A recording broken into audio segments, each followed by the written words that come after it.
بسم اللہ الرحمن الرحیم۔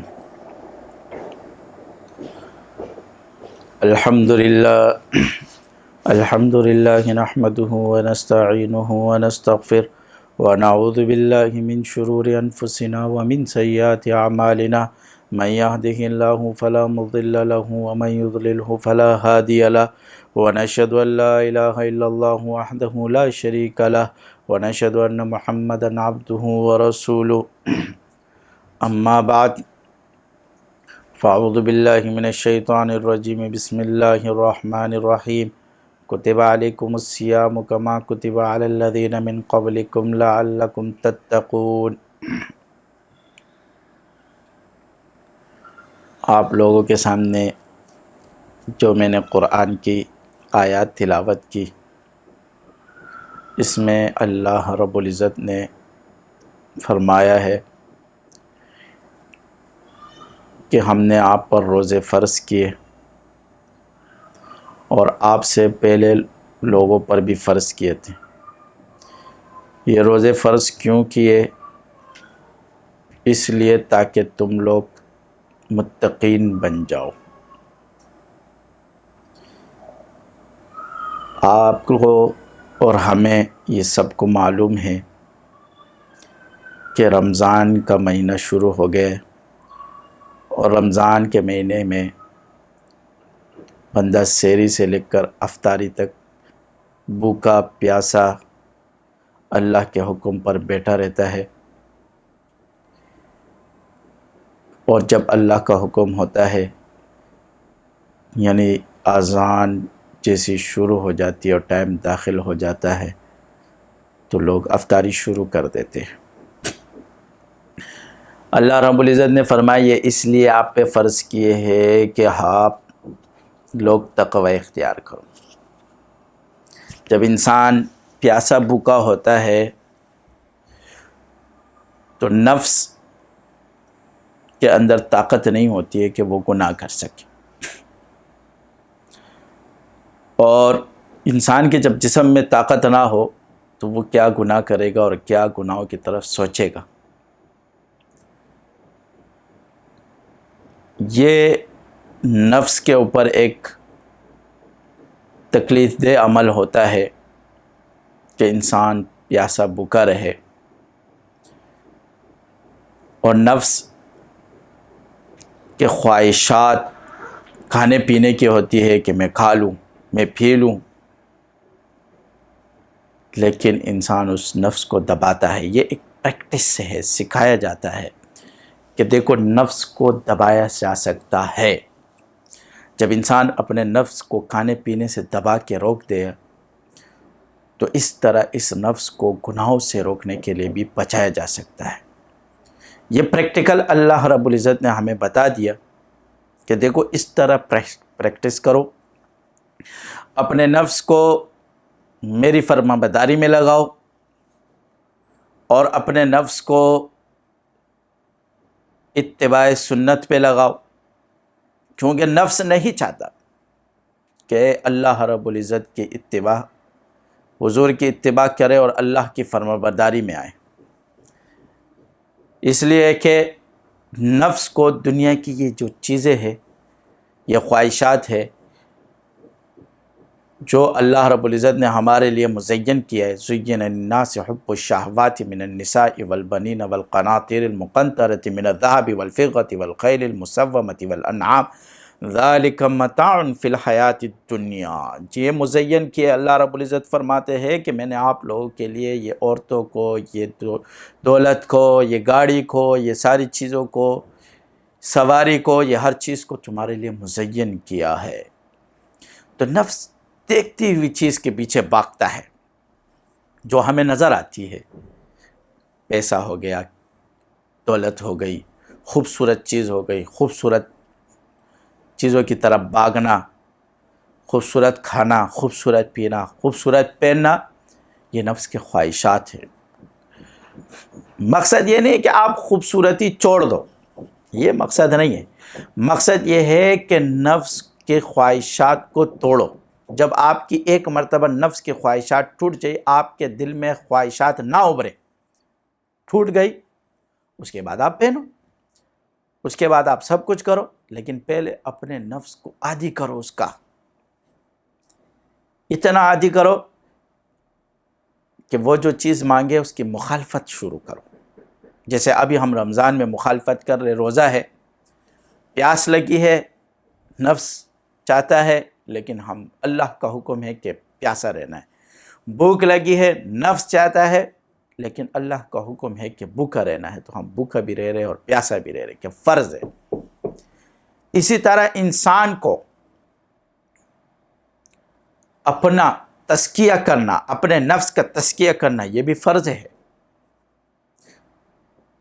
اور وَيُعَلِّمُهُمُ الْكِتَابَ وَالْحِكْمَ وَيُزَكِّيهِمْ، اللہ رب العزت نے حضور کو فرمایا کہ میں نے آپ کو تزکیہ والا بھیجا ہے، کہ آپ لوگوں کے نفس کا تزکیہ کریں۔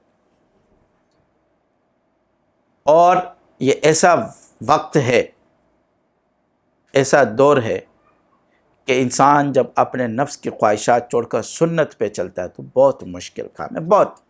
آپ دیکھیں دنیا میں اگر آپ رزلٹ نکالو گے تو 10% لوگ خواہشات کو توڑ کے چل لے اور 90% لوگ خواہشات پہ چل لے۔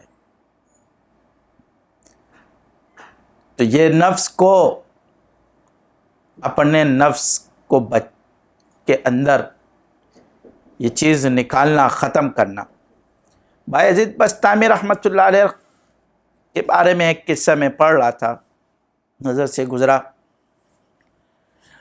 بایزید بسطامی رحمۃ اللہ علیہ نے اپنے نفس کی طرف توجہ دی تو اس کے نفس میں تھوڑی سی زندگی کی حرکت تھی، یعنی خواہشات کی حرکات تھے اس کے اندر۔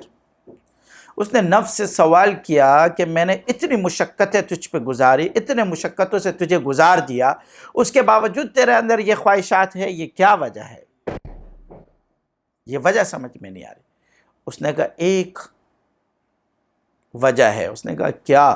کہا جب لوگ آپ کا ہاتھ چومتے اور آپ کو پیر صاحب کہتے، شیخ صاحب کہتے، تو اس وقت آپ کے دل میں تھوڑی سی خواہش اٹھتی ہے کہ میں بھی کچھ ہوں، تھوڑی سی، تو اس کی وجہ سے میرے اندر یہ زندگی آئی ہے۔ اس نے کہا اچھا یہ بات ہے۔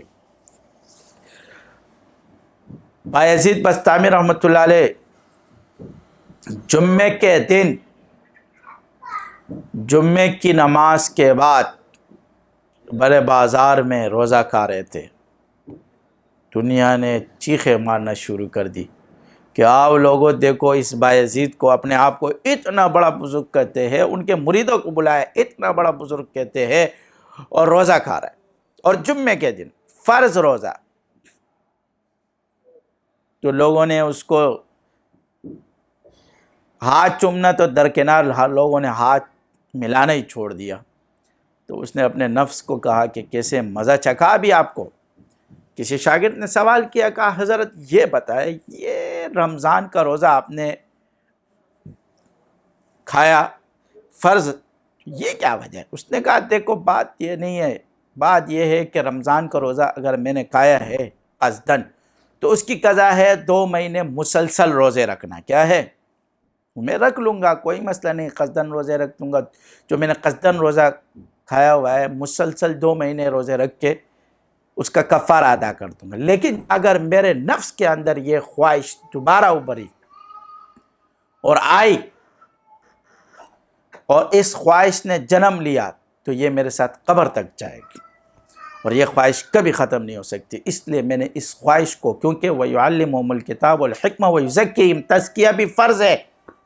جب تزکیہ فرض ہے، ایک فرض کے لیے دوسرا فرض چھوڑ دیا، اور یہ تزکیہ فرض ہونے کے لیے میں نے یہ کام کیا، اور کوئی وجہ نہیں۔ تو یہ انسان کا نفس کب بنتا ہے؟ جب انسان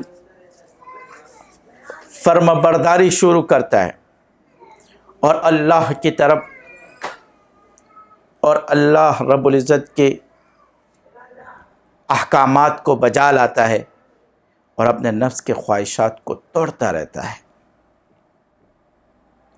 تو انسان بننا شروع ہو جاتا ہے۔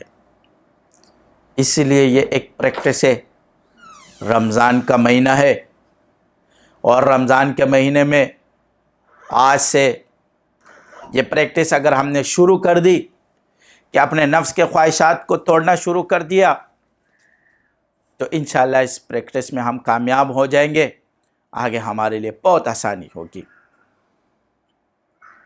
شاہ عبد العزیز رحمۃ اللہ علیہ کے بارے میں آتا ہے کہ بہت سخت بیمار ہو گئے، بخار ہو گئے تو بہت سخت، اور اس بخار کی وجہ سے اتنا سخت کہ غشی طاری ہو گئی۔ ان کے مریدوں نے کہا کہ حضرت یہ جو آپ کو بخار ہو رہا ہے، ایک یوگا سیکھنے والا آدمی تھا، ایک پنڈت تھا، کہا اس کو یہ چیز آتی ہے کہ وہ اس کو کھینچ لے، بخار کو کھینچ لیتے، ہم اس کو لے آتے۔ شاہ عبد العزیز نے منع کیا، اس کو لایا گیا، شاہ عبد العزیز رحمۃ اللہ علیہ جب غشی طاری ہو گئی، بے ہوش ہو گئے، اس کو لایا گیا تو اس نے بخار چھینا۔ شاہ عبد العزیز ہوش میں آئے، بخار ختم ہو گیا تھا، وہ بندہ سر بیٹھا ہوا تھا پیروں پہ۔ شاہ عبد العزیز نے اپنے مریدوں کو کہا آپ نے اس کو کیوں لایا؟ غصہ کیا، کہا حضرت بس ہم مجبور ہو گئے تھے اس لیے لیا۔ شاہ عبد العزیز نے کہا کہ یہ آپ کو کیسے حاصل ہوا؟ کہا یہ اس طرح حاصل ہوا جب میں نے اپنے نفس کے خواہشات کو توڑنا شروع کیا۔ کہا کیسے؟ کہا اگر میرے نفس نے کہا کھا لو تو میں نے نہیں کھایا، میرے نفس نے کہا پی لو میں نے نہیں پیا، میرے نفس نے کہا مت پیو میں نے پی لیا، میرے نفس نے کہا یہ گناہ کرو میں نہیں کرتا تھا، میرے نفس نے کہا یہ چیز کرو میں نہیں کرتا تھا، میں اپنے نفس کی خواہشات کو ہمیشہ توڑتا رہا۔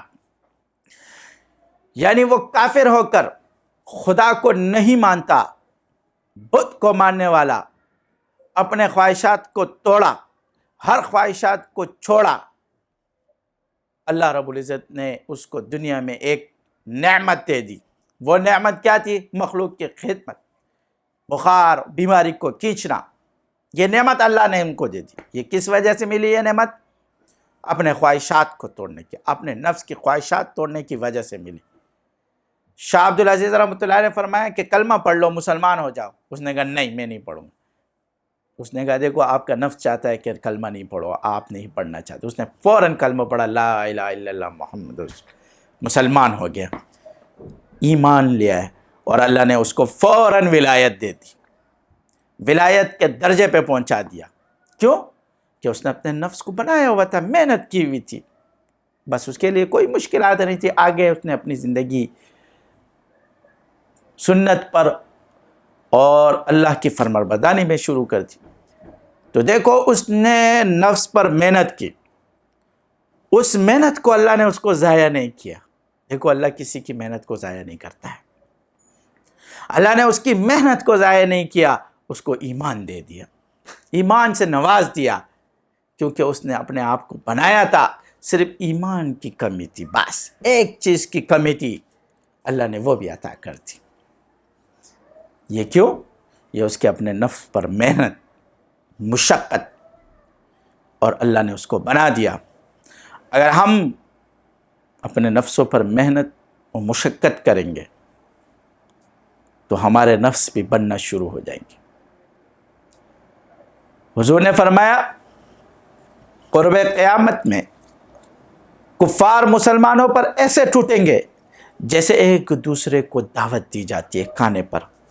صحابہ نے فرمایا کیا ہم اس وقت کم ہوں گے یا رسول اللہ صلی اللہ علیہ وسلم؟ حضور نے فرمایا نہیں، اتنے ہوں گے کہ سمندر کی جاگ کے برابر۔ تو صحابہ نے فرمایا تو پھر کیا بات؟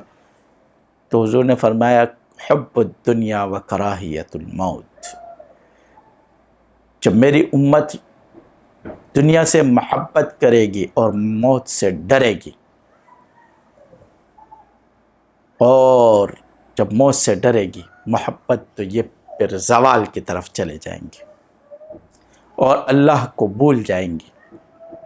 جب ہم نے محبت، دنیا کی جب محبت آتی ہے تو انسان اللہ اور رسول کو بھولنا شروع کر دیتا ہے، اس کو اسلام اور سنت کی چیزیں گراں گزرتی ہے، مشکل گزرتی ہے، اس کے لیے بہت مشکلات ہوتی ہے کہ سنت پر چلنا اور اللہ و رسول کی اتباع کرنا، واطیعوا اللہ واطیعوا الرسول واولی الامر منکم کی اتباع کرنا بہت مشکل۔ اس کی وجہ محبت دنیا۔ دنیا کی محبت ختم کرنے کا مطلب یہ نہیں ہے کہ آپ مال کو پھینک دو، محبت کرنے کا مطلب یہ نہیں ہے کہ آپ گاڑی کو چھوڑ دو، محبت کرنے کا مطلب یہ نہیں ہے ختم کرنے کا کہ آپ سب چیزیں چھوڑو، نہیں نہیں نہیں، سب چیزیں رہے لیکن دل سے مال کی محبت نکال دو۔ کیسے؟ آپ کے پاس کوئی غریب آیا ضرورت مند، آپ اس کو صدقہ دے دو، لو۔ اگر آپ کے دل میں آتا ہے کہ مت دو، اس وقت دو، اور اگر آپ کے دل میں آتا ہے دو تو پھر تو ویسے بھی دو، اور جب آتا ہے کہ مت دو تو مت پھر بھی دو۔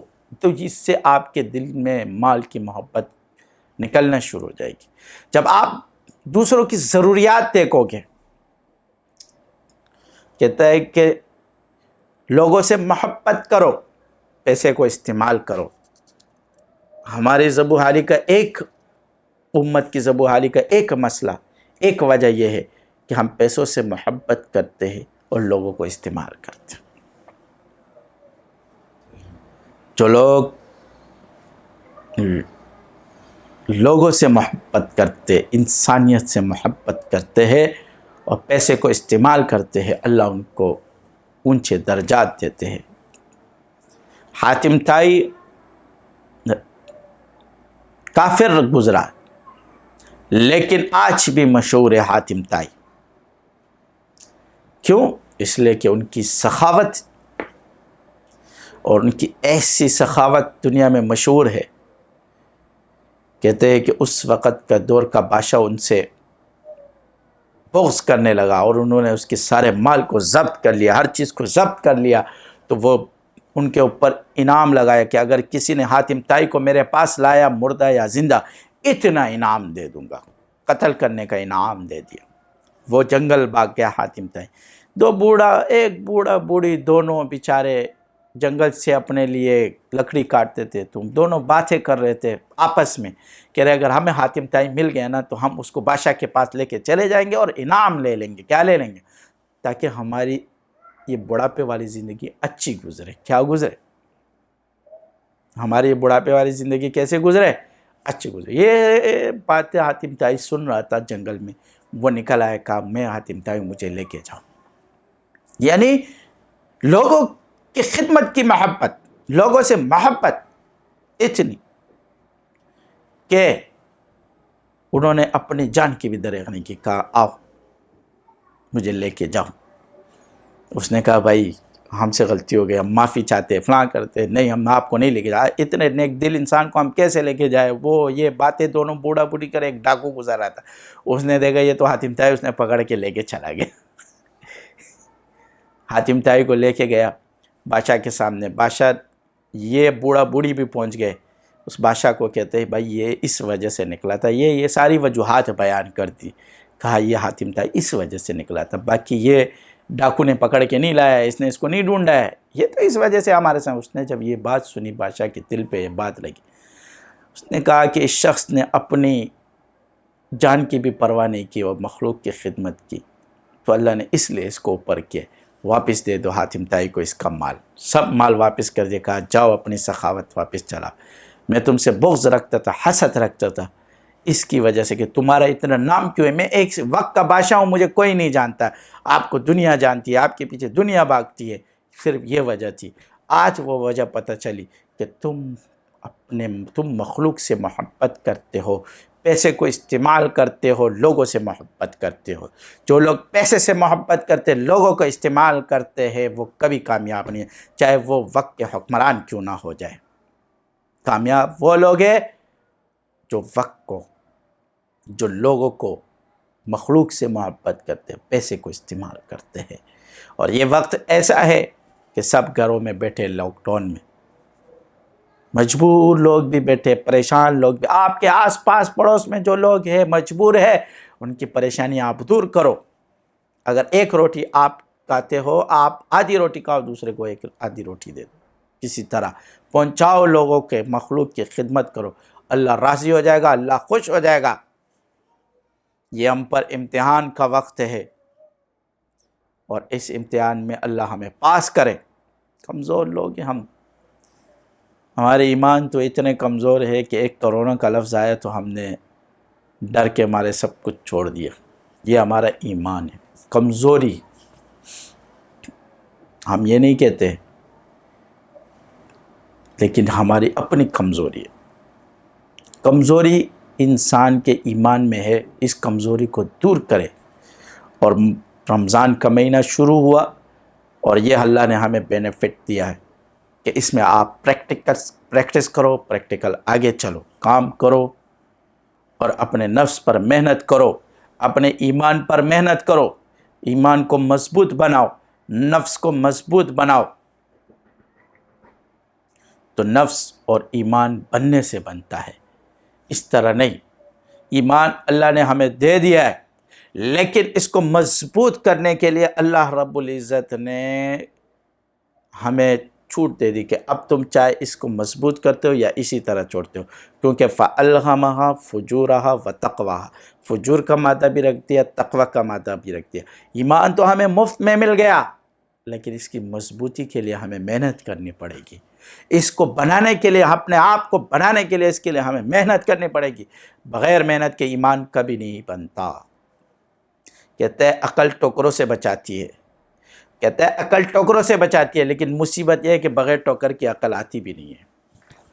بغیر ٹوکر کے کہاں عقل آتی ہے انسان کو؟ جب ٹوکر لگتی ہے تو اس کو عقل آتی ہے۔ اسی طرح ایمان انسان کو ہر چیز سے بچاتا ہے، لیکن ایمان آپ سے تقاضا کرتا ہے، جب آپ کے اوپر آزمائش لاتا ہے، ایمان کیا کرتا ہے؟ اب آزمائش لاتا ہے، تو اس آزمائشوں کے ساتھ جب آپ لڑو گے تو وہ ایمان کو پختہ کرے گا آپ کو۔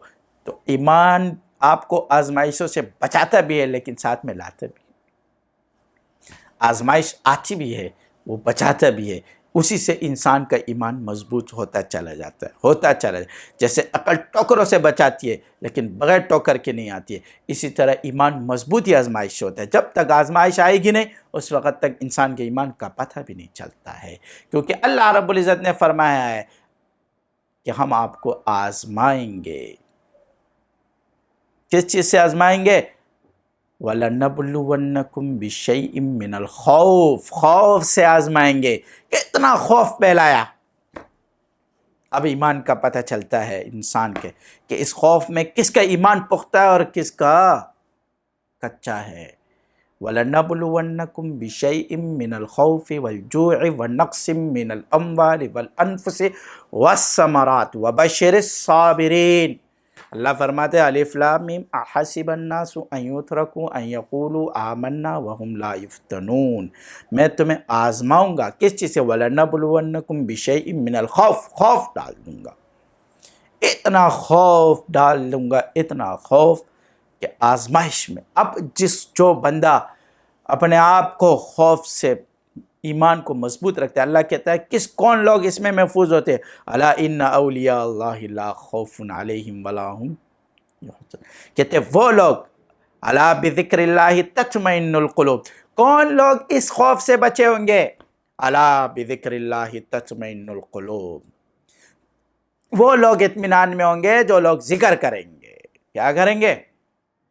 جو لوگ مجھے یاد کریں گے، میرا ذکر کریں گے، تو اس کا ایمان پختہ ہوتا چلا جائے گا۔ میری یاد میں، میرے ذکر میں، دعاؤں میں، حضور کی اتباع میں جو لوگ وقت گزاریں گے اور ذکر کریں گے، تو اس کی ایمان میں پختگی آئے گی، وہ خوف سے نکلے گا۔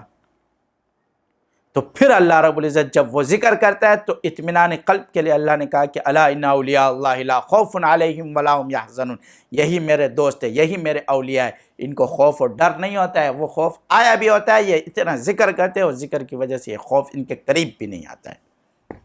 اگر اپنے آپ کو اس خوف سے نکالنا ہے اور اس چیز سے نکالنا ہے تو اللہ کا ذکر کرو، اس کے علاوہ کوئی راستہ نہیں۔ آپ کے پاس اور ہمارے پاس اس کے علاوہ کوئی راستہ نہیں۔ قرآن نے یہ راستہ سکھایا ہے۔ کس نے سکھایا ہے؟ قرآن نے سکھایا ہے کہ الا بذکر اللہ تطمئن القلوب، کہ اطمینان قلب صرف کس سے ملتا ہے؟ اللہ کے ذکر سے ملتا ہے۔ اللہ کے ذکر کے علاوہ اطمینان قلب انسان کو حاصل نہیں ہوتا، اور یہی ذکر کرو گے تو آپ ان خوف سے نکل آؤ گے۔ یہ خوف کا جو خول انسانوں پہ پڑا ہوا ہے، اس سے انسان خود بخود نکل جائے گا۔ اس سے ایمان کی تازگی ہوتی ہے۔ ذکر کیا ہے؟ یہ پانی ہے جو ایمان کو مل رہی ہوتا ہے، ایمان پر وہ پانی آ رہا ہوتا ہے۔ جیسے درخت کو پانی ملتا ہے تو اس میں تازگی آتی ہے، ایمان کو ذکر ملتا ہے، اس میں تازگی آتی ہے۔ جیسے جیسے اس کو ذکر حاصل ہوتا ہے اور ذکر کے جو ہے نا اس کے جسم میں اس کے انوارات آتے تو اس کو تازگی ملتی ہے، اس تازگی سے بیماریاں ختم ہوتی ہیں، بیماریاں اس سے دور بھاگ جاتی ہے، خود دور بھاگ جاتی ہے۔ یہ اللہ کے ذکر سے ہوتا ہے، اور اللہ کے ذکر کے علاوہ دوسرا راستہ ہمارے پاس نہیں ہے۔ آج بھی ہم اگر رمضان کا مہینہ شروع ہو گیا، ویسے بھی سب گھروں میں بیٹھے ہوئے بس اللہ کے ذکر کی طرف لگو، تو جب ہم اللہ کی عبادات اور ذکر کی طرف لگیں گے تو اللہ یہ ساری پریشانیاں، یہ خوف کا عالم ختم کر دے گا سارا۔ ہمارے ایمان کی کمزوریاں، اللہ نے اگر ایمان کو پختہ کرنے کا فرمایا ہے تو اس کے لیے طریقے بھی بتائے، طریقے بھی سکھائے۔ یہ نہیں کہ طریقے نہیں بتائے، نہیں سکھائے، قرآن میں طریقے بھی بتائے کہ وہ طریقے کیا ہے جس سے آپ اس خوف سے نکل سکو، ان چیزوں سے نکل سکو۔ تو یہ چیزیں اور یہ خوف، اس کے لیے اپنے نفس پر، اپنے آپ پر محنت کرنی پڑے گی، اپنے ایمان پر محنت کرنی پڑے گی۔ بغیر محنت کے ایمان نہیں بنتا۔ کہتے ہیں کہ ایک یہ کرسی جو بغیر محنت کے نہیں بنتی، کہ آج ہر چیز کے لیے محنت لازمی ہے، ضروری ہے۔ محنت سے ہر چیز بنتی ہے، جتنی آپ اس پہ محنت کرو گے اتنے سے خوبصورت ہوگا۔ اسی طرح جب آپ ایمان پر محنت کرو گے تو اتنی خوبصورتی اس میں آتی رہے گی، اور اس خوبصورتی کا عالم یہ ہوگا کہ انسان کے دل سے خوف نکل جائے گا، صرف ایک اللہ کا خوف ہوگا۔ اور جب انسان دنیا سے محبت چھوڑ دیتا ہے، حب الدنیا و کراہیت الموت، جب دنیا کی محبت چھوڑتا ہے اور محبت موت سے کرتا ہے تو اس خوف کے خول سے خود نکلنا شروع۔ ایک دن انسان کا ویسے بھی مقرر ہے، اور مقررہ دن سے کوئی بھی آگے پیچھے نہیں ہو سکتا، چاہے وہ جدھر بھی بیٹھو۔ اینما تکونوا یدرککم الموت ولو کنتم فی بروج مشیدہ، کہتے ہیں وہ موت تمہیں پا لے گی چاہے تم جو ہے نا بڑے بڑے قلعوں میں بند کیوں نہ ہو، اپنے ہر طرف قلعے بنا دیے، ہر طرف صفائی، ہر طرف ہر چیز رکھی، لیکن موت تمہیں نہیں چھوڑے گی، وہاں سے بھی لے کے چلے جائے گی۔ اینما تکونوا یدرککم الموت ولو کنتم فی بروج مشیدہ۔ سمجھ میں آئی؟ تو ہمیں اپنے ایمان اور اپنے نفس پر محنت کرنی چاہیے، اور نفس پر اور ایمان پر محنت کے طریقے، رمضان کا مہینہ آ گیا ہے، ذکر کرے، تقوی کا مہینہ ہے، اس کے بعد اس ذکر کو لازمی پکڑے، اور کسی شیخ کے ہاتھ میں ہاتھ دے کے سسٹم میں چلتے رہے تو اللہ ایمان کو پختگی حاصل کرنا شروع کرے گا۔ اللہ آپ کو اور مجھے، ہم سب کو ایمان کی پختگی عطا فرمائے، اور اللہ تمام عالم کو اس بیماریوں سے دور فرمائے، اور جو مسائل مصیبتیں ہیں یا اللہ اس کو ختم فرمائے۔ وآخر دعوانا ان الحمد للہ رب العالمین۔ اللہم صلی علی محمد وعلی آل محمد کما صلیت علی ابراہیم وعلی آل ابراہیم انک حمید مجید۔ اللہم بارک علی محمد کما بارکت علی ابراہیم وعلی آل ابراہیم انک حمید مجید۔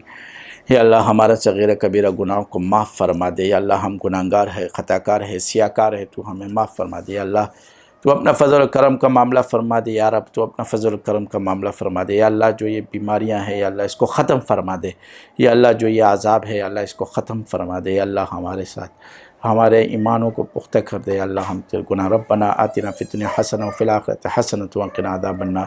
اللہم انا نسألک من خیر ما سألک من عبدک ونبیک محمد صلی اللہ علیہ وسلم، ونعوذ بک من شر ما استعاذ منہ عبدک ونبیک محمد، وانت المستعان علیکم ورحمۃ اللہ۔